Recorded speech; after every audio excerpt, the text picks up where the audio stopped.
ಮನುಷ್ಯ ಗೆದ್ದಿರೋದು ಬರೀ ಮಣ್ಣನ್ನ ಮಾತ್ರ, ಈ ಪ್ರಪಂಚವನ್ನಲ್ಲ. ಇವತ್ತು ನಮ್ಮ ಹತ್ರ ಓಡೋದಕ್ಕೆ ಬುಲೆಟ್ ಟ್ರೈನ್ಗಳಿವೆ, ಹಾರೋದಕ್ಕೆ ಸೂಪರ್ ಸಾನಿಕ್ ಫ್ಲೈಟ್ಗಳಿವೆ. ಅಷ್ಟೇ ಯಾಕೆ, ಬಾಹ್ಯಾಕಾಶಕ್ಕೆ ಹೋಗೋದಕ್ಕೆ ರಾಕೆಟ್ಗಳು ಕೂಡ ಇವೆ. ಭೂಮಿ ಮೇಲಿರೋ ಪ್ರತಿಯೊಂದು ಇಂಚು ಜಾಗವನ್ನ ಮ್ಯಾಪ್ ಮಾಡಿ ನಮ್ಮ ಕೈಯ ಬೆರಳ ತುದಿಯಲ್ಲಿ ಇಟ್ಕೊಂಡಿದೀವಿ. ಆದ್ರೆ ಈ ಭೂಮಿಯ ಮುಕ್ಕಾಲು ಭಾಗ ಆವರಿಸಿರೋ ಆ ನೀಲಿ ಸಮುದ್ರ ಇದೆಯಲ್ಲ, ಅದರ ಆಳದಲ್ಲಿ ಏನಿದೆ ಅಂತ ಇಂದಿಗೂ ಯಾರಿಗೂ ಪೂರ್ತಿ ಗೊತ್ತಿಲ್ಲ. ಮನುಷ್ಯ ಚಂದ್ರನ ಮೇಲೆ ಕಾಲಿಟ್ಟಿರಬಹುದು, ಆದರೆ ಸಮುದ್ರದ ಆಳದ ಮೌನವನ್ನ ಇನ್ನೂ ಪೂರ್ತಿ ಗೆದ್ದಿಲ್ಲ. ಇದು ಇವತ್ತಿಗೂ ಒಂದು ಬಗೆಹರಿಯದ ಅದ್ಭುತ.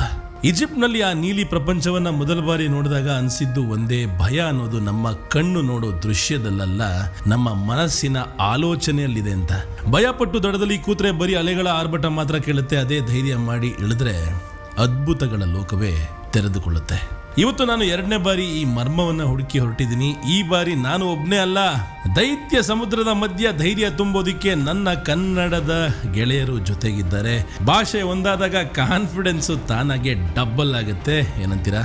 ರೋಡ್ ಮೇಲೆ ಯಾರಾದ್ರೂ ಓಡ್ತಾರೆ, ಗಾಳಿಯಲ್ಲಿ ಯಾರಾದ್ರೂ ಹಾರ್ತಾರೆ, ಆದ್ರೆ ಈ ಸಮುದ್ರದ ಆಳದಲ್ಲಿರೋ ನಿಗೂಢತೆಯನ್ನ ಕಣ್ಣಾರೆ ನೋಡೋದಕ್ಕೆ ಒಂದು ದಮ್ ಇರಬೇಕು, ಒಂದು ಛಲ ಇರಬೇಕು.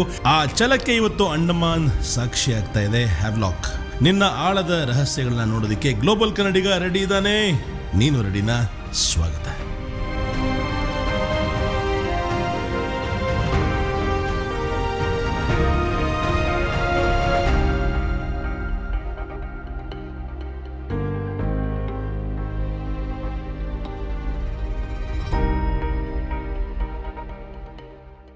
ಸೊ ಇದು ನೆಕ್ಸ್ಟ್ ಬಂದ್ಬಿಟ್ಟು ಇದು ನಮ್ದು ಕಂಪ್ರೆಸರ್ ಏರಿಯಾ.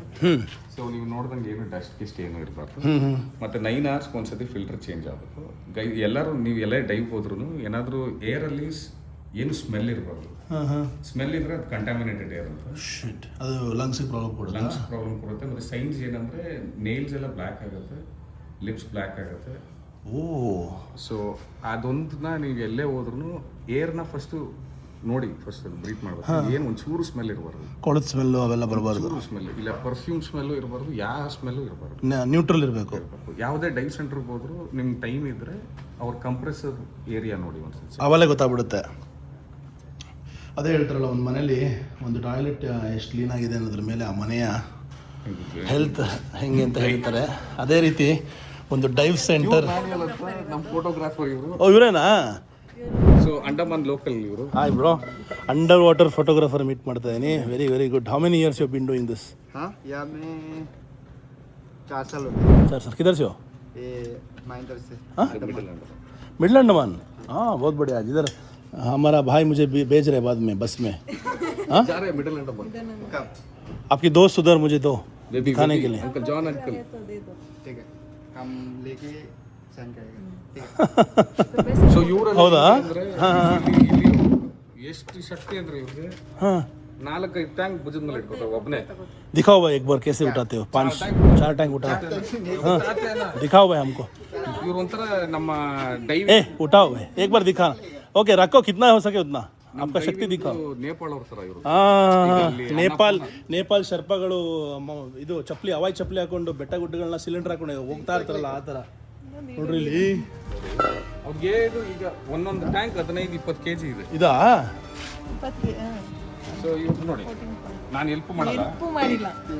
ಇನ್ನೊಂದು ಮೇಲೆ ಹಾಕಿದ್ರೆ ಅವನೇ ಎತ್ಕೊಂಡು ಹೋಗ್ತಾನೆ. 45 kgs. ಅದು ಆ ಥರ ಸಿಲಿಂಡ್ರಿಕಲ್ ಜಾರ್ ಬಿಡುತ್ತೆ ಪಟ ಅಂತ. ನೋಡ್ರಿ ಎಂಥ ಶಕ್ತಿಯುಕ್ತ. ಮಿಡಲ್ ಅಂಡಮಾನ್ ಜನಗಳು ಸಿಕ್ಕಾಪಟ್ಟೆ ಟ್ರೈಬಲ್ ಶಕ್ತಿ ಇದೆ ಅವರ ಒಳಗೆ. ಬಹುತ್ ಬಡಿಯಾ ಬಾಯ್. ಸೊ ಇದೆಲ್ಲ ನೋಡಿ ಎಷ್ಟು ಟೆಕ್ನಿಕಲ್ ವಿಷಯಗಳನ್ನ ಇವತ್ತು ನಮಗೆ ತೋರಿಸ್ತಾ ಇದೀವಿ ಗ್ಲೋಬಲ್ ಕನ್ನಡಿಗಲ್ಲಿ. ಈಗ ಅಲ್ಯೂಮಿನಿಯಂ ಟ್ಯಾಂಕ್ಸ್ ಯೂಸ್ ಮಾಡ್ತೀವಿ, ಮುಂಚೆ ಸ್ಟೀಲು. ಸೊ ಹೋಗ್ಬಿಟ್ಟು ಬನ್ನಿ. ಎಲ್ಲೇ ಹೋದ್ರೂ ಇದೊಂದು ಹೈಡ್ರೋಸ್ಟಾಟಿಕ್ ಡೇಟ್ ನೋಡಿ, ರಿಸಲ್ಟ್ ಟೆಸ್ಟ್ ಡೇಟ್ ಅಂತ ಮಾಡ್ತಾರೆ. ಓಕೆ, ಅದು 5 ವರ್ಷದ ಒಳಗಿರಬೇಕು. ಇದು 5 ವರ್ಷದಲ್ಲಿ 23 ಮಾಡಿದ್ದಾರೆ ಅಂದರೆ 27 ಒಳಗಿರಬೇಕು. ಅಂದರೆ ಇದು ಟ್ಯಾಂಕ್ 28. ರಿಜಿಡಿಟಿ ಎಲ್ಲ ಚೆನ್ನಾಗಿದೆ, ಡೈವ್ ಮಾಡೋಕ್ಕೆ ಕರೆಕ್ಟ್ ಆಗಿದೆ ಅಂತ. ಇವೆಲ್ಲ ಚಿಕ್ಕ ಪಾಯಿಂಟ್ಸ್, ಬಟ್ ನೋಡ್ಕೊಂಡ್ರೆ ತುಂಬ ಒಳ್ಳೇದು. ನಮ್ಮ ಸೇಫ್ಟಿ ನಾವೇ ನೋಡ್ಕೋಬೇಕಲ್ಲ ಬ್ರೋ, ಬೇರೆ ನೋಡಲ್ಲ. ಬಟ್ ಈ ಟೆಕ್ನಿಕಲ್ ಪಾಯಿಂಟ್ಸ್ ಯಾರು ಹೇಳದೇ ಇದ್ರೆ ಅವ್ರಿಗೆ ಗೊತ್ತೇ ಇರಲ್ವಲ್ಲ. ಈಗ ಸರ್ಕಾರದಲ್ಲಿ ಎಷ್ಟೋ ಹಕ್ಕುಗಳಿದೆ ಪ್ರತಿಯೊಬ್ಬ ಸಿಟಿಸನ್ಸ್ಗೆ, ಏನೇನೋ ಯೋಜನೆಗಳಿದೆ, ಇನ್ಶೂರೆನ್ಸ್ಗಳೆಲ್ಲ ಇದೆ, ಅದು ನಮ್ಗೆ ಗೊತ್ತೇ ಇರಲ್ಲ. ಅದ್ರ ಬೆನಿಫಿಟ್ಸ್ ಬೇರೆ ಯಾರು ತೊಗೊಳ್ತಾರೆ, ನಮಗೆ ಗೊತ್ತೇ ಇರಲ್ಲ. ಅದೇ ರೀತಿ ಪ್ರತಿಯೊಂದು ಬೆನಿಫಿಟ್ಸ್ ಬಗ್ಗೆನೂ ನಮ್ಗೆ ಅರಿವಿದ್ರೆ ಮಾತ್ರ ಅದನ್ನು ತೊಗೊಳಕ್ಕೆ ಸಾಧ್ಯ ಅಲ್ವಾ? ಹೇಳಿ ಬ್ರೋ. ಸೊ ಪ್ಲೀಸ್ ಯಾವತ್ತು ಕಂಟಾಮಿನೇಟೆಡ್ ಏರ್ ಒಂದು ಚೆಕ್ ಮಾಡಿ, ಸ್ಮೆಲ್ ಇರಬಾರ್ದು. ಮತ್ತು ಆ ಪ್ರೆಷರ್ ಗೇಜ್ ಹೆಂಗೆ ಯೂಸ್ ಮಾಡೋದು ಚೆಕ್ ಮಾಡಿ, ಮತ್ತು ಯಾವ ಏಜೆನ್ಸಿ ಪ್ಯಾಡಿ ಇಲ್ಲ SSI ಅವ್ರ ಹತ್ರ ಮಾತ್ರ ಡೈ ಮಾಡಿ. ಅದೆರಡೂ ಇಲ್ಲ ಅಂದರೆ ನಿಮ್ಮ ಸರ್ಟಿಫಿಕೇಷನ್ ಇರಲೇಬೇಕು, ಇಲ್ಲಾಂದರೆ ನಿಮ್ಮ ಲೈಫಿಗೆ ಸೇಫ್ಟಿ ಇಲ್ಲ. ಮತ್ತು ಮೇಯ್ನು ಡೈವಿಂಗ್ ಸೈಡ್ದು ವಾಶ್ರೂಮ್ ಚೆನ್ನಾಗಿರಬೇಕು, ಇದು ಕ್ಲೀನಾಗಿರಬೇಕು. ಇದು ನನಗೆ ಗೊತ್ತಿರಲಿಲ್ಲ. ಯಾವತ್ತೂ ಸುಸ್ತಾಗಬಾರ್ದು. ಜಾಸ್ತಿ ಸುಸ್ತಾಯಿತು ಅಂದರೆ ಅದು ಕಂಟಾಮಿನೇಟೆಡ್. ಎನರ್ಜೈಸ್ ಆಗಬೇಕಾ? ಅಂದರೆ ನಾರ್ಮಲ್ ಸುಸ್ತಾಗಬೇಕು. ತಲೆ ಸುತ್ತು ಬಿದ್ದೋವಂಗಾಗೋದು ಅದೆಲ್ಲ ಆದರೆ, ತಲೆ ಸುತ್ತು ಬಂತು ಅಂದರೆ ನೀವು ಅಂಡರ್ ವಾಟರ್ ಕರ್ಕೊಂಡು ಹೋಗ್ತೀನಿ ಅಂದರೆ ನಂಗೆ ತಲೆ ಸುತ್ತು ಬರ್ತದೆ ಆಲ್ರೆಡಿ. ಅದಕ್ಕೇನು ಮಾಡೋದು? ಹಾಂ, ಅದಕ್ಕೆ ಸಿರಿಯರ್ ಆನ್ಸರ್ ಕೊಡ್ಬೇಕಾ? ಏನಿಲ್ಲ, ಸುಮ್ಮನೆ ಹೇಳ್ತಿದ್ದೀನಿ. ನಾವು ಸ್ವಲ್ಪ ಕಾಮಿಡಿ ಮಾಡ್ತಾ ಇರ್ತೀವಿ ಬ್ರೋ, ಎಲ್ಲದನ್ನು ಸೀರಿಯಸ್ ಹೋಗ್ಬಾರ್ದು ಅಂತ. ಟ್ಯಾಂಕ್ ಟೆಸ್ಟ್ ಮಾಡೋ ರೀತಿ. ಸೊ ಈ ಟ್ಯಾಂಕ್ ಟೆಸ್ಟ್ ಮಾಡ್ತಿದ್ರೆ ಹಾಂ, ಓಕೆ. ಸೊ ಇದನ್ನೆಲ್ಲ ಕ್ಲೀನ್ ಮಾಡಿ ಚೆಕ್ ಮಾಡಿ ಆಮೇಲೆ ಪ್ರೆಷರ್ ಟೆಸ್ಟ್ ಕಳಿಸಿ, ಅಲ್ಲಿ ಪ್ರೆಷರ್ ಟೆಸ್ಟ್ ಆಗ್ಬಿಟ್ಮೇಲೆ ಅದಕ್ಕೆ ರಿಜೆಕ್ಟ್ ಮಾಡಿದ್ವಿ. ಓ, ಈ 4 ಸಿಲಿಂಡರ್ ಯೂಸ್ ಮಾಡಂಗಿಲ್ವಾ? ಸುಮಾರು ಕಡೆ ಇದನ್ನೇ ಯೂಸ್ ಮಾಡ್ತಾನೆ ಇರ್ತಾರೆ, 10-20 ವರ್ಷ ಆದರೂ ಅದೆಲ್ಲ ಮಾಡಂಗೇ ಇಲ್ಲ. ಒಳಗೆ ಬರ್ಸ್ಟ್ ಆಗ್ಬಿಡ್ಬೋದು ಸೇಫ್ ಹೈ ಪ್ರೆಷರಲ್ಲಿ. ನಿಮ್ಮ ಬೆನ್ನಿಂದ ಇದ್ದ ಬರ್ಸ್ಟ್ ಆದರೆ ನೀವು ಬರ್ಸ್ಟ್ ಆದಂಗೆ ಲೆಕ್ಕ. ಮೊನ್ನೆ ಒಬ್ರು ಹೇಳಿದ್ರು ನೋಡಿ ಟ್ಯಾಂಕ್. ಸೊ ಅಲ್ಲಿ ಅವ್ರು ಕರೆಕ್ಟಾಗಿ ಮಾಡಿದ್ರೆ ಇದಾಗ್ತಾರಲ್ಲ.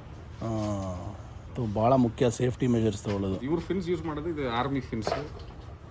ಓ, ತುಂಬ ವೆಯ್ಟ್. ಹೌದಾ? ಇದನ್ನ ಮಾಡ್ಬೇಕಂದ್ರೆ ತುಂಬ. ಅಯ್ಯೋ, ಇದೇ 3 kg ಇದೆ. ಮಿಲಿಟರಿ ಫಿನ್ಸ್ಗಳು. ಸೊ ಅಂದರೆ ಒಂದು ಕಿಕ್ಕಿಗೆ ಸ್ವಲ್ಪ ಫಾಸ್ಟ್ ಆಗಿ ಹೋಗಿ ಗ್ಲೈಡ್ ಆಗಿ. ಅಂಡರ್ ವಾಟರ್ ಕ್ಯಾಸಿಯೋ ವಾಚು ಹಾಳಾಗದೇ ಇಲ್ವಂತೆ ನೋಡಿ. ಇದು ಕ್ಯಾಸಿಯೋ ವಾಚ್ ಹಾಕೊಂಡಿರೋದು ಬ್ರದರ್, ಯಾವುದೇ ಬ್ರ್ಯಾಂಡಿಂಗ್ ಅಲ್ಲ. ಎಷ್ಟು ಗಂಟೆಗೆ ಎಷ್ಟು ಟೈಡ್ ಇದೆ, ಮೂನ್ ಫೇಸ್ ಇದೆ. ಹೌದಾ? ಸೊ ಇದು ಅಂಡರ್ ವಾಟರ್ 40 ಮೀಟರ್ ಹಾಕೊಂಡೋದ್ರು ಏನೂ ಹಾಳಾಗಿಲ್ಲ ಇವತ್ತರೆಗೂ. ಇಲ್ಲ, ಇದ್ರ ರೀಫ್ ಒಳಗೆ ಬಿದ್ದು 3 ತಿಂಗಳು ಎತ್ಕೊಂಡಿದ್ದೀನಿ. ನನ್ನ ಹತ್ರ ಒಂದು ಕ್ಯಾಸಿಯೋ ಇತ್ತು, ಅವ್ರು ಹೇಳ್ತಾ ಇದ್ರು ಮೇಲಿಂದ 100 ಫ್ಲೋರಿಂದ ಎತ್ತಾಕಿದ್ರು. ಇವ್ರದ್ದು G-Shock ಇದೆ, ಇದು ಸಖತ್ತಾಗಿದೆ. ಇದು ನೀರು ಆಚೆ ಬಂದ್ಬಿಟ್ಟು ಅದು ಸುಮಾರು ಗಂಟೆ ಆಚೆ ಇದ್ಬಿಟ್ಟು ಆಮೇಲೆ ಸ್ಕಿಪ್ ಮಾಡ್ಕೊಂಡು ನೀರೊಳಗೆ ಹೋಗುತ್ತೆ. ಅಂದರೆ ಅದು ಲ್ಯಾಂಡಲ್ಲೂ ಆಂಫಿಬಿಯಸ್ಸಾ? ಆ ಟೈಪ್ ಮಲ್ಕೊಂಡು ಮೀನು ಮರಳ ಮೇಲೆ ಆಟ ಆಡ್ಬಿಟ್ಟು ವಾಪಸ್ ನೀರಿಗೆ ಹೋಗುತ್ತಾ? ಇದು ಯಾವ ಥರ ಮೀನು ಬ್ರೋ? ಹೆಸರೇನದು? Mud skipper. Mud skipper.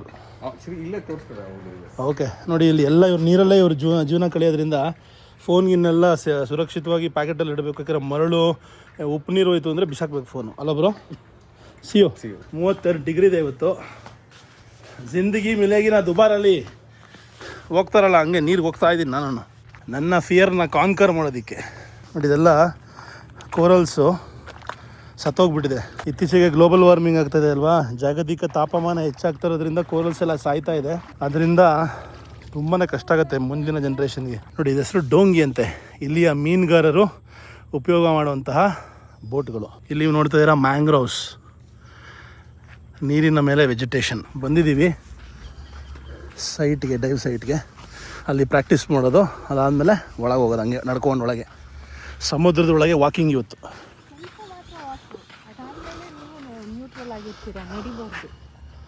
ನಡೆಯೋಕ್ಕಾಗಲ್ವಾ? ಹಾಂ, ನಡೆದ್ರೆ ಈಗ ಸ್ಯಾಂಡಿ ಬಾಟಮಲ್ಲಿ ಏನಾದರೂ ಕೋರಲ್ಸ್ ಏನಾದರೂ ಚಿಕ್ಕ ಚಿಕ್ಕ ಫಿಶ್ಗೆಲ್ಲ ಡಿಸ್ಟರ್ಬ್ ಅಲ್ವಾ. ಸೊ ನಿಮ್ಮ ಟ್ರಿಮ್ ಪೊಸಿಷನ್ ಹೀಗಿರುತ್ತೆ, ಹಾರಿಜಾಂಟಲ್ ಥರ ಇಂಪ್ರೂವ್ ಮಾಡ್ಕೊಂಡು ಸ್ಲೋ ಆಗಿ. ಓ, ನಡೆಯೋಂಗಿಲ್ಲ, ಎಲ್ಲಿವರೆಗೂ ಮರಳಿದೆಯೋ ಅಷ್ಟೇ. ಹಾಂ, ಓಕೆ ಓಕೆ.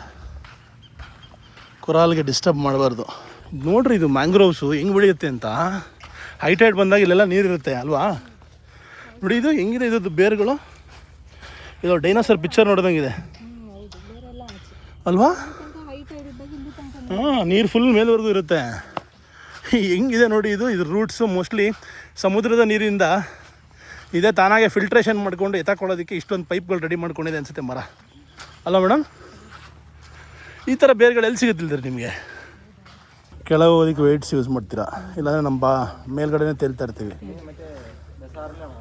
ಎಷ್ಟಿದೆ ಭಾರ ಇದು? 1 ಬ್ಲಾಕ್ ಬಂದುಬಿಟ್ಟು 1 ಕಿಲೋ. ಹಾಂ, so lead weight 5 kg. 4. Okay, ಸರಿ, ನಾನು ನೋಡಿಲ್ಲ. ಪಾಕೆಟ್ಸಲ್ಲಿ 1 ಹಾಕಿ. Okay BCD okay.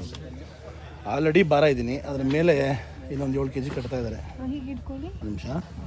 ಸೊ ಭಾರ ಈ ರೀತಿ ಇರುತ್ತೆ. ಒಂದೊಂದು ಬಿಲ್ಲೆ 1 kg ಇದೆ. ಒಂದು 4 ಜೋಬ್ಗೂ ಹಾಕ್ತಾರಂತೆ. ನೋಡಿ ಎತ್ಕೋತಾ ಇದ್ದಾರೆ ಸ್ಟ್ರಾಂಗ್ ಶ್ರೀ ಅವರು. 15 kg ಟ್ಯಾಂಕನ್ನು ಬೆನ್ನ ಮೇಲೆ ಹಾಕೋತಾ ಇದ್ದಾರೆ. ನೀವು ಕಟ್ಕೊಳ್ಳಿಲ್ವಾ ಭಾರ? ಹಾಂ, ಸಾಕಾಗುತ್ತೆ. ನೋಡಿ ಅಲ್ಲಿ ಬಿಲ್ಲೆ ಪಾಕೆಟ್ ಒಳಗೆ ಹಾಕೋತಾ ಇದ್ದಾರೆ. 1 kg ಇಲ್ಲಿ 1 kg ಈ ಕಡೆ. ಸೊ ಮೇಡಮ್ ಏನು ಹೇಳಿದ್ದು ಅಂದರೆ ಹುಡುಗರು ಜನರಲಿ ಮಸಲ್ಸ್ ಜಾಸ್ತಿ ಇರುತ್ತೆ, ಫ್ಯಾಟ್ ಕಮ್ಮಿ ಇರುತ್ತೆ. ಹುಡುಗಿರಿಗೆ ಫ್ಯಾಟ್ ಜಾಸ್ತಿ ಇರುತ್ತೆ, ಆರ್ಗನ್ಸು, ಮಸಲ್ ಕಮ್ಮಿ ಇರುತ್ತೆ. ಹುಡುಗಿರು ಬಹಳ ಸುಲಭವಾಗಿ ಒಳಗೊಟ್ಟೋಗ್ಬೋದು, ಯಾಕೆಂದರೆ ಫ್ಯಾಟು ಯಾವತ್ತೂ ಒಂದು ರೀತಿಯ ತೇಲ್ಸ್ತಾ ಇರುತ್ತೆ ಮೇಲ್ಗಡೆ. ಆದರೆ ಹುಡುಗರಿಗೆ ಒಳಗೋಗೋದಕ್ಕೆ ಜಾಸ್ತಿ ವೆಯ್ಟ್ ಬೇಕು. ನಮ್ಮ ಬ್ರದರ್ ಕ್ಯಾಮ್ರಾಮನ್ ಎಲ್ಲ ರೆಡಿ ಮಾಡ್ಕೊತಾ ಇದ್ದಾರೆ. Under water, GoPro.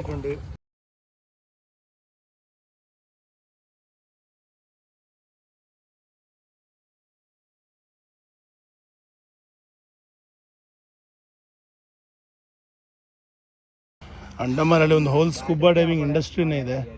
ಎಲ್ಲರೂ ಇಲ್ಲಿಯ ಲೋಕಲ್ ಜನಗಳೆಲ್ಲ ಅದೇ ಇಂಡಸ್ಟ್ರಿನ ಇನ್ವಾಲ್ವ್ ಆಗಿದ್ದಾರೆ. ಬೆಳಗ್ಗೆಲ್ಲ ಡೈವ್ ಮಾಡಿಕೊಂಡು ಬಂದು ಆರಾಮಾಗಿ ರಿಲ್ಯಾಕ್ಸ್ ಮಾಡ್ತಾರೆ ನೋಡಿ ಅಲ್ಲಿ. ಈಗ ಡೈವಿಂಗ್ ಹೊರಡ್ತಾ ಇದ್ದೀವಿ, ಫೋನೆಲ್ಲ ಇಲ್ಲೇ ಬಿಡ್ತಾ ಇದ್ದೀವಿ. ಇನ್ನೇನಿದ್ರು ಗೋಪ್ರೋಲ್ ಏನು ಫುಟೇಜ್ ಸಿಗುತ್ತೋ ಅದೇ. ನಮ್ಮ ಬ್ರದರ್ ಏನೇನು ತೋರಿಸ್ತಾರೋ ಅದು ಮಾತ್ರ. ಈಗ ಆಕ್ಸಿಜನ್ ಸಿಲಿಂಡರ್ ಹಾಕೊಂಡು ನಾನು ಹೋಗ್ತೀನಿ ಸಮುದ್ರಕ್ಕೆ, ಬನ್ನಿ. ಅಯ್ಯೋ ಯಾವುದು ಮೇಡಮ್? Scuba tank. ಅದು ನಮಗೆ ಒಂಥರ ಲೇಮನ್, ನಾವೆಲ್ಲ ಸರ್ವೇ ಸಾಮಾನ್ಯ ಮನುಷ್ಯರು, ಇವರೆಲ್ಲ ಎಕ್ಸ್ಪರ್ಟ್ಸು. ಅದಕ್ಕೆ ನಾವು ಆಕ್ಸಿಜನ್ ಸಿಲಿಂಡರ್ ಅಂತೀವಿ.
ನೆಲದ ಮೇಲಿನ ಗಾಳಿಯು ನಮಗೆ ಅಭ್ಯಾಸದ ಹವ್ಯಾಸ, ಆದರೆ ಈ ಆಳದ ಉಸಿರೇ ಬದುಕಿನ ಅಸಲಿ ವಿಶ್ವಾಸ. ಹಸಿರು ಮಣ್ಣಿನ ಮೇಲೆ ನಾವು ಹಾರಾಡೋ ಪಕ್ಷಿ, ಇಲ್ಲಿ ಈ ನೀಲಿ ಮೌನವೇ ನನ್ನ ಅಸ್ತಿತ್ವಕ್ಕೆ ಸಾಕ್ಷಿ. ಸನ್ನೆಗಳೇ ಇಲ್ಲಿ ಅಕ್ಷರ, ಕಣ್ಣುಗಳೇ ಜೀವದ ಕನ್ನಡಿ. ಪ್ರತಿ ಉಸಿರ ಏರಿಳಿತದಲ್ಲೂ ಕೇಳುವುದು ಮರುಹುಟ್ಟಿನ ಪನ್ನಡಿ. ಹೊರಗಿನ ಜಗತ್ತಿನ ವೇಗಕ್ಕೆ ಇಲ್ಲಿ ಕಿಂಚಿತ್ತೂ ಜಾಗವಿಲ್ಲ. ನನ್ನ ಎದೆಯ ಬಡಿತದ ಸದ್ದೇ ಸಾಕು, ಬೇರೆ ಹಂಗಿಲ್ಲ. ಯಾರೂ ತುಳಿಯದ ಹಾದಿಯಲ್ಲಿ ಅಡಗಿದೆ ಯಾವುದೋ ಕಾವ್ಯ. ಈ ಜಲರಾಶಿಯ ಶಾಂತಿಯೇ ನನ್ನ ಪಾಲಿನ ಭವ್ಯ. ದಡದ ಮೇಲಿದ್ದ ಅಹಂಕಾರವೆಲ್ಲ ಈಗ ನೀರ ಮೇಲಿನ ಗುಳ್ಳೆ. ಪ್ರತಿ ಕ್ಷಣವೂ ಇಲ್ಲಿ ಹೊಸಬನಾಗುವೆ, ನಾನೇ ಒಂದು ಮಗು ಅಳ್ಳೆ.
ಮುಂದಿನ ಪೀಳಿಗೆಯ ಮಕ್ಕಳು ತಮ್ಮ ಬರ್ತ್ಡೇಗಳನ್ನು ಪ್ರತಿ ವರ್ಷ ನೋಡಬೇಕು ಅನ್ನೋದಾದರೆ ನಾವು ಪರಿಸರವನ್ನು, ಪ್ರಾಣಿ ಪಕ್ಷಿ, ಬಯೋಡೈವರ್ಸಿಟಿ ಹಾಗೆ ಸಮುದ್ರವನ್ನು ಉಳಿಸ್ಕೊಳ್ಳೋದ್ರಲ್ಲಿ ಬಹಳ ಗಮನ ಕೊಡಬೇಕು. ಯಾಕಪ್ಪ ಅಂದರೆ ಸಮುದ್ರದ ಆಳದ ಈ ಅದ್ಭುತ ಲೋಕ ಕೇವಲ ನಮಗೆ ಬೆರಗು ಮೂಡಿಸೋ ತಾಣ ಅಲ್ಲ, ಅದು ಈ ಭೂಮಿಯ ಉಸಿರಾಟದ ಕೇಂದ್ರ ಬಿಂದು. ಸರಿಯಾಗಿ ಕೇಳಿಸ್ಕೊಳ್ಳಿ, ಈ ಭೂಮಿಯ ಉಸಿರಾಟದ ಕೇಂದ್ರ ಬಿಂದು. ನಮಗೆ ಸಿಗೋ ಪ್ರತಿ 2 ಉಸಿರಲ್ಲಿ 1 ಉಸಿರು ಈ ಸಾಗರದಿಂದಲೇ ಬರುತ್ತೆ. ಯಾಕೆ ಅಂದರೆ ಭೂಮಿಯ ಅರ್ಧಕ್ಕಿಂತ ಹೆಚ್ಚು ಆಮ್ಲಜನಕವನ್ನು ಅಂದರೆ ಆಕ್ಸಿಜನ್ನ ಉತ್ಪಾದಿಸುವುದು ಇದೇ ಸಮುದ್ರದ ಸಸ್ಯವರ್ಗಗಳು, ಕೊರಾಲ್ಸ್. ಈಗ ಏನು ನೋಡ್ತಾ ಇದ್ದೀರಾ ಅದು. ಅಷ್ಟೇ ಅಲ್ಲ, ವಾತಾವರಣದ ಅತಿಯಾದ ಶಾಖವನ್ನು ತನ್ನ ಒಡಲಲ್ಲಿ ಹೀರ್ಕೊಂಡು ಜಗತ್ತನ್ನು ತಂಪಾಗಿಡೋ ಈ ಸಮುದ್ರದ ಪರಿಸರ ವ್ಯವಸ್ಥೆ ಇದೆಯಲ್ಲ, ಈ ಎಕೋಸಿಸ್ಟಮು ಮನುಕುಲದ ಬದುಕಿಗೆ ಅನಿವಾರ್ಯ. ನಾವು ಇಂದು ಈ ನೀಲಿ ಸಾಮ್ರಾಜ್ಯವನ್ನು ಉಳಿಸ್ಕೊಂಡ್ರೆ ಮಾತ್ರ ನಮ್ಮ ಮುಂದಿನ ಪೀಳಿಗೆ ಉಸಿರು ಮತ್ತು ಪ್ರಕೃತಿಯ ಅಸಲಿ ಸೌಂದರ್ಯವನ್ನು ಉಡುಗೊರೆಯಾಗಿ ನೀಡೋದಕ್ಕೆ ಸಾಧ್ಯ. ಹಾಗಾಗಿ ಸಮುದ್ರವನ್ನು ಉಳಿಸೋದು ಅಂದರೆ ನಮ್ಮ ಅಸ್ತಿತ್ವವನ್ನೇ ಉಳಿಸ್ಕೊಂಡಂತೆ. ಇನ್ನೊಂದ್ಸರಿ ಕೇಳಿಸ್ಕೊಳ್ಳಿ, ಸಮುದ್ರವನ್ನು ಉಳಿಸೋದು ಅಂದರೆ ನಮ್ಮ ಅಸ್ತಿತ್ವವನ್ನೇ ಉಳಿಸಿಕೊಂಡಂತೆ.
ಸುತ್ತಲೂ ನೀಲಿ ಜಲರಾಶಿ, ಮೌನದ ಸಾಮ್ರಾಜ್ಯ. ಇಲ್ಲಿ ಪ್ರತಿಯೊಂದು ಸೆಕೆಂಡ್ ಕೂಡ ಬದುಕಿನ ಹೋರಾಟ. ಭೂಮಿಯ ಮೇಲೆ ನಾವು ಉಸಿರಾಡೋದನ್ನ ಒಂದು ಅಭ್ಯಾಸವಾಗಿ ಮರೆತು ಬಿಡ್ತೀವಿ. ಆದರೆ ಈ ಸಮುದ್ರದ ಆಳದಲ್ಲಿ ಮಾತ್ರ ಆ ಪ್ರತಿ ಉಸಿರಿಗೂ ಜೀವದ ಬೆಲೆ ಇದೆ ಅನ್ನೋ ಸತ್ಯ ಅರಿವಾಗುತ್ತೆ. ನಾನಿಲ್ಲಿ ಕಲಿತಾ ಇರೋದು ಬರೀ ಸನ್ನೆಗಳನ್ನಲ್ಲ, ಆಳದ ಮೌನದ ಜೊತೆ ಮಾತಾಡೋ ಕಲೆಯನ್ನ. ಇಲ್ಲಿ ನನ್ನ ಡೈವ್ ಮಾಸ್ಟರ್ ಜೊತೆಗಿನ ಪ್ರತಿಯೊಂದು ಸಂಕೇತವು ನನ್ನ ಬದುಕಿನ ಭರವಸೆ. ಹ್ಯಾವ್ಲಾಕ್ನ ಈ ಅಲೆಗಳ ಮಧ್ಯ ನನ್ನ ಉಸಿರಾಟದ ಸದ್ದೆ ನನಗೆ ಸಂಗೀತ, ನನ್ನ ಎದೆಯ ಬಡಿತವೇ ನನಗೆ ಧೈರ್ಯ. ನೆನಪಿಟ್ಕೊಳ್ಳಿ, ಅಲೆಗಳ ಮೇಲೆ ಸವಾರಿ ಮಾಡೋದು ಸುಲಭ, ಆದರೆ ಉಸಿರನ್ನ ಹತೋಟಿಯಲ್ಲಿ ಇಟ್ಕೊಂಡು ಈ ನೀಲಿ ರಹಸ್ಯದ ಒಡಲನ್ನ ಸೇರೋನೆ ನಿಜವಾದ ಸಾಹಸಿ. ಇದು ಬರೀ ಡೈವಿಂಗ್ ಅಲ್ಲ, ನನ್ನೊಳಗಿನ ಭಯವನ್ನ ಗೆದ್ದು ಮೌನದೊಂದಿಗೆ ನಾನು ಮಾಡ್ತಾ ಇರೋ ಮಾತುಕತೆ.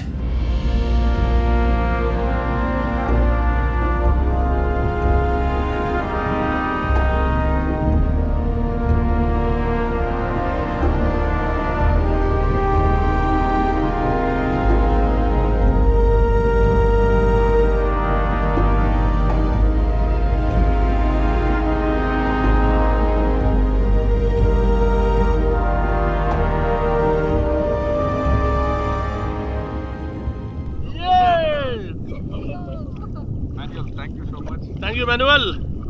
Manuel, bro. Love you.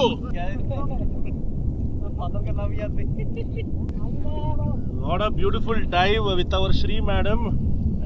Really loved it, and thank you to our amazing cameraman Manuel. Love you guys. Keep diving. Keep making people dive. Keep making people experience some amazing things in life.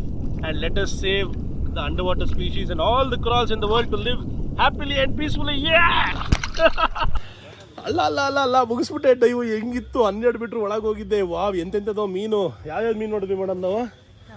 Trigger fish ನೋಡಿದ್ವಿ, clown fish, barracuda, rabbit fish, butterfly fish, damsel fish, school of fusiliers ನೋಡಿದ್ವಿ. ಮತ್ತೆ ಒಂದು yellow colour ಸ್ನ್ಯಾಪರ್ಸ್ ಇತ್ತು, ಸ್ನ್ಯಾಪರ್ಸ್ ಅಂತ ಹೇಳ್ತೀವಿ. Okay, ಹೇಳಿ, rate ಮಾಡಿ. Fresher drive ಹೆಂಗ್ ಮಾಡಿದೆ? ಕರೆಕ್ಟಾಗಿ ನ್ಯಾಯವಾಗಿರಲಿ. ತುಂಬ ಚೆನ್ನಾಗಿ ಮಾಡಿದ್ರು. ಸ್ಟಾರ್ಟಿಂಗ್ ಒಂದು 10 ಮಿನಿಟ್ಸ್ ಸ್ವಲ್ಪ ಭಯ ಇತ್ತು, ಸ್ವಲ್ಪ ಮಾಸ್ಕಲ್ಲೆಲ್ಲ ನೀರು ಹೋಯ್ತು, ಎಲ್ಲ ಕ್ಲಿಯರ್ ಮಾಡಿದ್ರು. ಆಮೇಲೆ ಡೈವ್ ಸ್ಟಾರ್ಟ್ ಮಾಡಿದ್ವಿ. ಎಂಡಿಂಗಲ್ಲೆಲ್ಲ ಫುಲ್ ಕಂಫರ್ಟಬಲ್ ಆಗಿದೆ. ಫೋಟೋಗೆಲ್ಲ ಪೋಸ್ಟ್ ಕೊಡ್ತಾ ಇದ್ದೆ, ನೀರೊಳಗೆ ಹಿಂಗೆಲ್ಲ ಮಾಡ್ತಾ ಇದ್ದೆ, ಕುಂಫು ಎಲ್ಲ ಮಾಡ್ತಾ ಇದ್ದೆ, ಹಿಂಗೆಲ್ಲ ಮಾಡ್ತಾ ಇದ್ದೆ. ಸಖತ್ ಮಜಾ ಇತ್ತು. ಈಗ ಡೈವಿಂದ ಆಚೆ ಬಂದ್ಮೇಲೆ ಏನು ಪ್ರೋಸೆಸ್, ಹೆಂಗಿರಬೇಕು? ಯೂಶಲಿ ಏನು ಮಾಡ್ತೀವಿ ಅಂದರೆ ಡೈವಿಂದ ಮುಗಿದ ತಕ್ಷಣ ಇಕ್ವಿಪ್ಮೆಂಟ್ಸ್ನೆಲ್ಲ ಫ್ರೆಶ್ ವಾಟರಲ್ಲಿ ವಾಶ್ ಮಾಡ್ತೀವಿ. ಉಪ್ಪು ನೀರೆಲ್ಲ ಹೋಗ್ಬೇಕಾ? ಈಗೇನು ಸಿಲಿಂಡರ್ ಕ್ಲೋಸ್ ಮಾಡ್ತಾ ಇದ್ದೀರಾ? ಸಿಲಿಂಡರ್ ಕ್ಲೋಸ್ ಮಾಡ್ತಾ ಇದ್ದೀನಿ, ಡಸ್ಟ್ ಕ್ಯಾಪ್ ಹಾಕ್ತಾ ಇದ್ದೀನಿ. ನಮ್ಮ ಮ್ಯಾನ್ಯುವಲ್ ಬ್ರದರು ಸಾಕಷ್ಟು ಕಷ್ಟಪಟ್ಟು ನಮಗೆ ಒಳ್ಳೆ ಸಿನಿಮಾಟೋಗ್ರಫಿ, ಫೋಟೋಗ್ರಫಿ ಮಾಡಿಸಿದ್ರು. Thank you Manuel brother for coming today specially for us. It was incredible having you with us. Thank you. ಆಮೇಲೆ ಇದೆಲ್ಲ ಸಿಹಿ ನೀರಲ್ಲಿ ತೊಳೆದ್ಮೇಲೆ ಏನು ಮಾಡ್ಬೇಕು ನೆಕ್ಸ್ಟು? ನೆಕ್ಸ್ಟ್ ಇಂದ ಡ್ರೈ ಮಾಡ್ತೀವಿ. ಹಾಂ, ಡ್ರೈ ಮಾಡಿದ್ಮೇಲೆ ಎಲ್ಲ ಎಕ್ವಿಪ್ಮೆಂಟ್ ವಾಪಸ್ಸು. ಆಮೇಲೆ ಡೈವ್ ಮಾಡಿದ್ಮೇಲೆ ಈಗ ನಾವು ಯಾವ ರೀತಿ ಬಿಹೇವ್ ಮಾಡಬೇಕು? ಹೈಡ್ರೇಟ್ ಆಗಿರ್ಬೇಕು. ತುಂಬ ನೀರು ಕುಡಿಬೇಕು. ಮತ್ತೆ ನೋ ಫ್ಲೈ ಟೈಮ್ ಅಂತ ಇದೆ.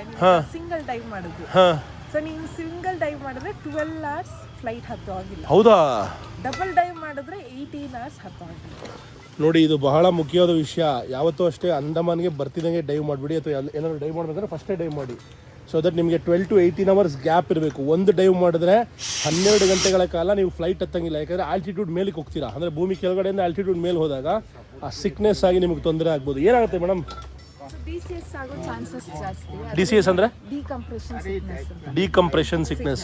ಹೇಗೆ high altitude mountain sickness AMS ಅಂತೀವೋ, ಅದೇ ರೀತಿ ಡಿಕಂಪ್ರೆಷನ್ ಸಿಕ್ನೆಸ್ ಆಗಿಬಿಡುತ್ತೆ. ಏನಿದ್ರು ಸಿಂಪ್ಟಮ್ಸ್ ಏನು? ಅಂತಂದ್ರೆ ಸ್ಕಿನ್ ರ್ಯಾಷಸ್ ಆಗುತ್ತೆ. ಆಮೇಲೆ ಲೈಫ್ ಟೈಮ್ ಅಂದ್ರೆ ನಿಮ್ಗೆ ಪ್ಯಾರಾಲಿಸಿಸ್ ಆಗ್ಬೋದು. ಪ್ಯಾರಾಲಿಸಿಸ್ ಆಗ್ಬೋದಾ? ಡಿಕಂಪ್ರೆಷನ್ ಇಲ್ನೆಸ್ ಮತ್ತೆ ಡಿಕಂಪ್ರೆಷನ್ ಸಿಕ್ನೆಸ್ ಬಂದ್ಬಿಟ್ಟು ರ್ಯಾಷಸ್ ಆಗುತ್ತೆ, ಬಬಲ್ಸ್ ಫಾರ್ಮ್ ಆಗಿರುತ್ತೆ. ಅದಕ್ಕೋಸ್ಕರ ಡಿಕಂಪ್ರೆಷನ್ ಸಿಕ್ನೆಸ್. ಸೊ ರೆಸ್ಟ್ ಮಾಡಬೇಕಾ?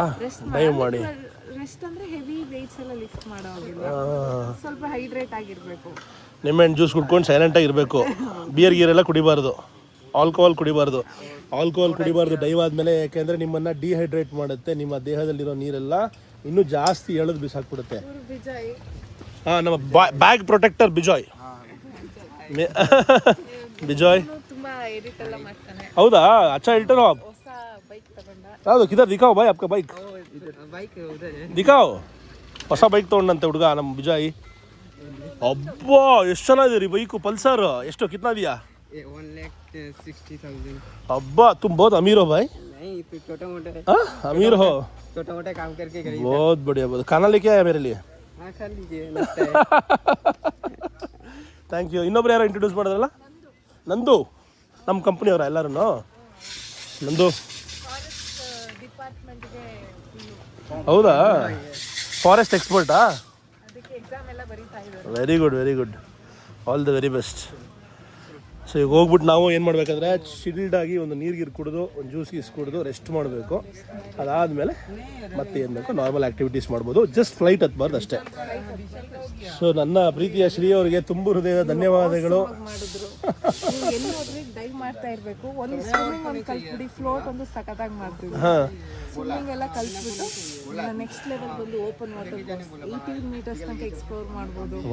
ಯಾರು ಬಡಿ ಇಡಲ್ಲ ಇಟ್ಕೊಳಕ್ಕೆ. ಸೊ ನೀವು ಹಾಗೆ ತೇಲ್ದು ಒಳಗೆ ಏನು ಗೊತ್ತಾ, ನೀರು ಎಳ್ಕೊಂಡು ಹೋಗ್ತಾ ಇರುತ್ತೆ ಹಿಂಗೆ ಹಿಂಗೆ ಹಿಂಗೆ. ಈಗ ತೂರಾಡು ಎಣ್ಣೆ ಹೊಡೆದ್ಬಿಟ್ಟು ತೂರಾಡ್ತಾ ಇರ್ತೀವಲ್ಲ, ಹಂಗೆ ತೂರಾಡಿಸ್ತಾರೆ. ಹೆಂಗೆ ಕಂಟ್ರೋಲ್ ಮಾಡೋದು ಅದನ್ನು? ಸ್ವಲ್ಪ ಹಾಗೇನೆ ಶಾಲೋಲ್ ಬಂದಾಗ ಸರ್ಜ್ ಎಲ್ಲ ಇರುತ್ತೆ. ಸೊ ನಿಮಗೆ ಪ್ರೋ ಆಗ್ತಿರ, ನೀವು ಎಷ್ಟು ಡೈವ್ ಮಾಡ್ತೀರಾ ಅಷ್ಟು ಬೆಟರ್ ಆಗ್ತದೆ. ಬಟ್ ಒಂದು ಇದು ಮಾತಲ್ಲಿ ಹೇಳೋಕ್ಕಾಗಲ್ಲ ರೀ.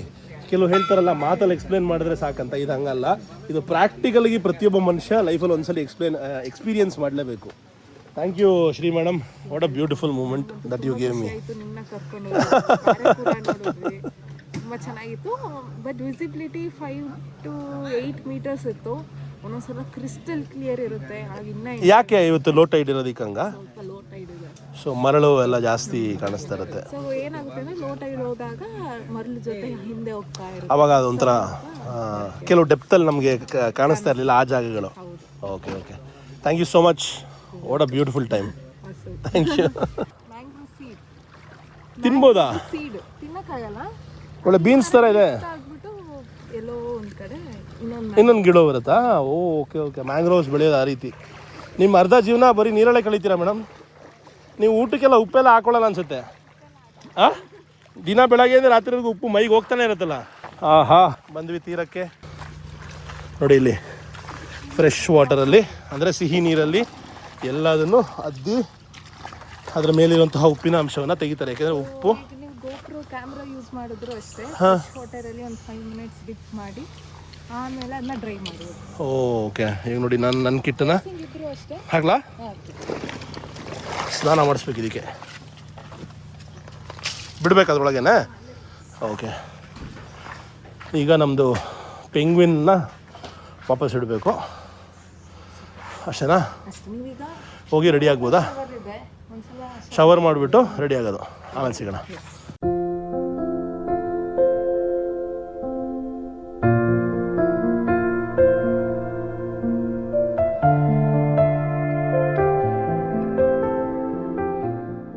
ನಮ್ಮಲ್ಲಿ ರೋಡಲ್ಲಿ ಗ್ಯಾಸ್ ಸಿಲಿಂಡರ್ ಇರುತ್ತೆ, ಇಲ್ಲಿ ರೋಡಲ್ಲಿ ಸ್ಕೂಬಾ ಸಿಲಿಂಡರ್ಗಳು ಇಟ್ಕೊಂಡಿರ್ತಾರೆ. ತುಂಬ ಇದೆ ರೀ ಸ್ಕೂಬಾ ಸೆಂಟರ್ಸು, ತುಂಬಾ ದಾರಿ ಪೂರ್ತಿ ಇದೆ. ಬಟ್ ಐಡಿಯಲ್ ವೆದರು ನಿಮಗೆ ಪ್ರಾಬಬ್ಲಿ ಅಕ್ಟೋಬರಿಂದ ಜನವರಿ, ಇವಾಗಲೂ ಬರ್ಬೋದು. ಸ್ವಲ್ಪ ಸೆಕೆ ಅನಿಸುತ್ತೆ, ಸ್ವಲ್ಪ ಜಾಸ್ತಿ ಸೆಕೆ ಅನಿಸುತ್ತೆ, ಆದರೆ ಮ್ಯಾನೇಜ್ ಮಾಡ್ಬೋದು. ವಾಪಸ್ಸು ಹೋಟ್ಲ್ ಹತ್ರ ಬರ್ತಾಯಿದ್ದೀನಿ. ಚೆನ್ನಾಗಿ ತಿನ್ನಿ, ಚೆನ್ನಾಗಿ ಜ್ಯೂಸ್ ಕುಡೀರಿ ಅಂತ ಹೇಳಿದ್ದಾರೆ. ಅಂಡಮಾನಲ್ಲಿ ಊಟ ತಿಂಡಿ ರೇಟ್ಗಳು ಕೇಳಿಸ್ಕೊಂಬಿಟ್ರೆ ನೀವು ಎದುರೋಗ್ಬಿಡ್ತೀರಾ. ನೋಡಿ, 150 ರೂಪಾಯಿ 200 ರೂಪಾಯಿ ಕಮ್ಮಿ ಏನೂ ಸಿಗಲ್ಲ ಇಲ್ಲಿ. ಇವಾಗ ಮೆನು ನೋಡಿದೆ, ಒಂದು ಆರೆಂಜ್ ಜ್ಯೂಸ್ ಆರ್ಡ್ರ್ ಮಾಡಿದೆ. ಆರೆಂಜ್ ಜ್ಯೂಸು 300 ರೂಪಾಯಿ, ಎಲ್ಲ 300. ನೋಡಿ, ಬರೀ ಜಸ್ಟ್ ಫ್ರೆಶ್ ಲೈಮ್ ಸೋಡಾ ಅಥವಾ ನೀರು 150. ಎಲ್ಲನೂ ಅದೇ ಥರ ರೇಟ್ಗಳು. ಒಂದು ಊಟ ಮಾಡಿ ಒಂದು ಜ್ಯೂಸ್ ಕುಡಿಬೇಕು ಅಂದರೆ 1000 ರೂಪಾಯಿ ಬೇಕಿಲ್ಲಿ. ಅಂಡಮಾನ್ನ ಸ್ವರಾಜ್ ದ್ವೀಪಲ್ಲಿ ಅಥವಾ ಹ್ಯಾವ್ಲಾಕ್ ಐಲ್ಯಾಂಡಲ್ಲಿ ಜನಗಳು ಯಾವ ರೀತಿ ಬದುಕ್ತಾರೆ, ಹಾಗೆ ರೈತರ ಜೀವನ, ಹಾಗೆ ಕೃಷಿ, ಹಾಗೆ ಇಲ್ಲಿಯ ವಾತಾವರಣ ಯಾವ ರೀತಿ ಇದೆ ಅನ್ನೋದನ್ನು ಇವತ್ತಿನ ಸಂಜೆ ಅರ್ಥ ಮಾಡ್ಕೊಳ್ಳೋಣ. ಒಂಚೂರು ಹಳ್ಳಿಗೆ ಹತ್ರ ಹೋಗ್ಬಿಟ್ಟು ಏನು ಸಿಚುವೇಶನ್ ಅಂತ ನೋಡ್ಕೊಂಬರೋಣ ಬನ್ನಿ.